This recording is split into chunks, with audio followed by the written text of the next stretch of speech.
Okay, so I want to talk about the time when I was addicted to gambling. This is not my favorite story to tell, but then again, I feel like it can raise awareness to people who may be in a similar situation. So I'm gonna give it a good try to recap everything that happened during that time. So here we go. I didn't go to the casino until I was probably like 23, 24 is when I was introduced to the casino. And I think the first time I went, I had visited home and I went with some family. It was just a cool little night out type deal. Didn't know what to play, so I got introduced to this game called roulette. Without going into detail about the game itself, I'll just let you know that I placed a $5 bet on this particular game. That $5 bet turned into $185. I instantly cashed my money out and I left the table. I was happy. I'm like, bro, like I literally just flipped $5 into $185. Like I'm taking pictures of my chips. I'm like, I'm happy. Even at that time, I didn't feel like I was like growing into making the casino like a more of a regular thing. I didn't feel like that. Like I said, it was just a cool night out type deal with the family, and so fly back home. And at that particular time, I was working a job doing ballet, and it was a pretty good job because I was making so much tip money that I wasn't really spending my checks. I was just saving my checks.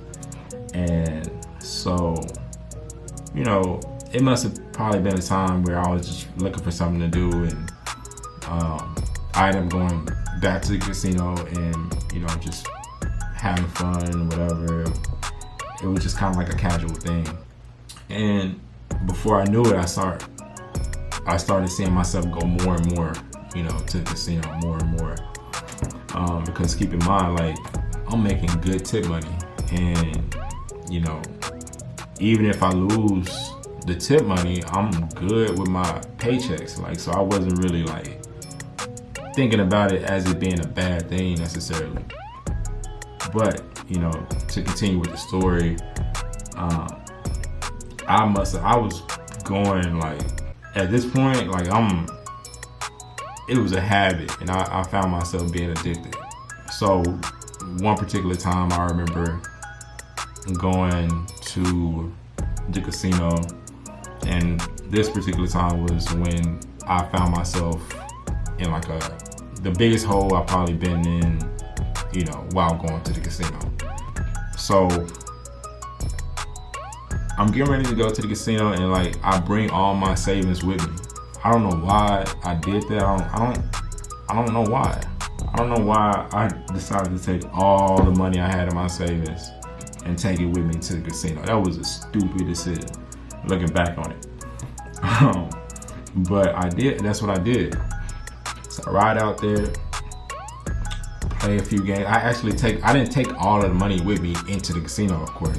I took a little bit of money and left the rest in the car. So I go to the casino and I start playing, and I'm just losing. Like, I'm just losing. Like, of course you win a couple times, but for the most part I'm losing. And I ran out of all the money I brought in with me inside the casino. So at this point, it's time. At that point, it's time to go. Like, it's not time to re-up on the budget I had came in with to try to see if I can win money. Like, but that's what ended up happening. You know, I lost that money I came in with, went back to the car, got some more money, came back in, started playing again. And before I knew it, that became like a thing where I was losing my money, going to the car, getting some more, coming back in, losing that money, going to the car, getting some more, going back in, losing that money. So it's like, at this point, and people who have gambled before, or been to the casino before, I should say, this is a relatable feeling. Like, when you feel like, okay, when I win my money, I'm out of here, I'm leaving. Like, you're trying to make up for the money that you lost, so you're still playing. But that's a recipe for disaster, because what if you don't win your money back? You just still losing. And that's what was happening to me. And plus I have a competitive spirit. Like I have this competitive nature with myself, and that's not a good recipe either for the casino, because you're not playing against other humans. Like you're playing against machines and things that run on chances and probability. Like you're not playing against things that have emotions, like things that have true, feelings. So yeah, back to the story, man. I was just in there. I'm not gonna let this game beat me. And that I used to have those type of thoughts all the time when I was in the casino. I'm not gonna let this game beat me. I'm gonna get ahead. I'm gonna get on top of this. So that night I'm just playing, and I found my stack getting shorter and shorter and shorter and shorter. Like at this point, I'm like, damn, I'm in a hole big. Like I'm in a hole big.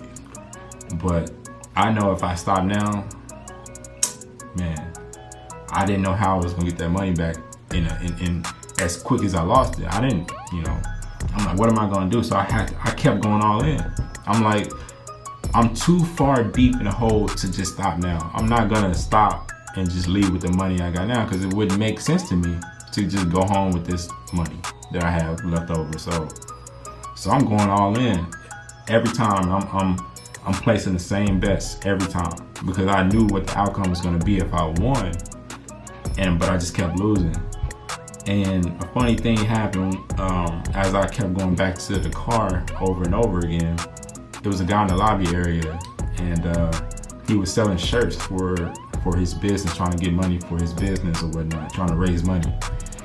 And he see me come out of the elevator. He's like, "Hey man, you think you want to support my business? And I got these shirts for sale and blah blah blah." I'm like, yo, I'm losing right now. I'm losing money right now. Like, if I come up, I got you, but right now ain't the time.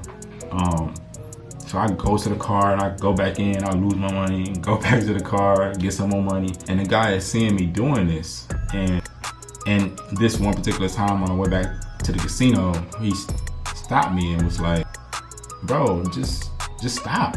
Like, stop giving them your money." That's what he was telling me. But I was like, bro, I got to. I just had to keep going back to try to get my money. And I went back in, and I went back in again after having that conversation with him, and I just kept losing still. And I remember telling myself, like, yo, man, if I win my money back, I'm done with the casino for a year, at least a year. We all have these talks when we in a certain situation and we wanna, whatever, trying to get ourselves out of a certain situation. We say, oh, I'll do better, whatever. So like that was kind of the thought that I had too. I ended up placing another bet and I won. And so I'm like, all right, this is. I won a lot, but I didn't win all my money back. Like it was probably like half, or probably less than half. I don't remember. And then I remember placing another bet, and I won again, like right after that. And at that point, I was good enough to just leave, because I knew that this was the closest I was probably gonna get to get all of my money back. And so I cash out. I go back to the lobby, and I'm like, I'm talking to the guy in the lobby that I saw earlier. I'm like, hey, I came up. I'm gonna just break you off a little something to support your business and whatnot. And I left. I got out of there, man. And I hadn't been back since. That was it. That was really the whole story. What I would say to anybody who may be going through something like that, bro, is, like I said before, that like them machines ain't got no feelings. They don't have no emotions. So you trying to be competitive and trying to, or show the casino like, I'm not gonna lose. Like, they don't care about that. They don't care about that at all. So it's just really you trying to prove a point to yourself at the end of the day. And that's not a good recipe for something good. You could really lose a lot, if not all your money, trying to do stuff like that. Also having taking somebody with you, having somebody to keep you accountable is important too. Like I went by myself, knowing I wasn't gonna keep myself accountable. So, you know, having somebody with you to kind of give you that heads up, like, hey, you know, you came in with a budget, you now lost that, and you trying to go beyond that. It's time to leave. Like having somebody that can tell you that is important while you're there at the casino, bro. I'm telling you because I've been there. But yeah, man, like just set a budget. Don't be in there trying to be competitive with the games you playing, because they don't even matter at all. Set a budget. Have a person with you to watch over your moves and what you're doing, to, you know, help you not make the wrong decisions and spend too much money. You know, all that stuff is important. And so, yeah, be smart. Be smart about it, bro. Like, if you gonna go, be smart about it. If you're not gonna go, that's even better. Because, I mean, it's really not a game for people who can't control themselves. So, just be wise, be smart, and that's really all I can say on the whole situation. So,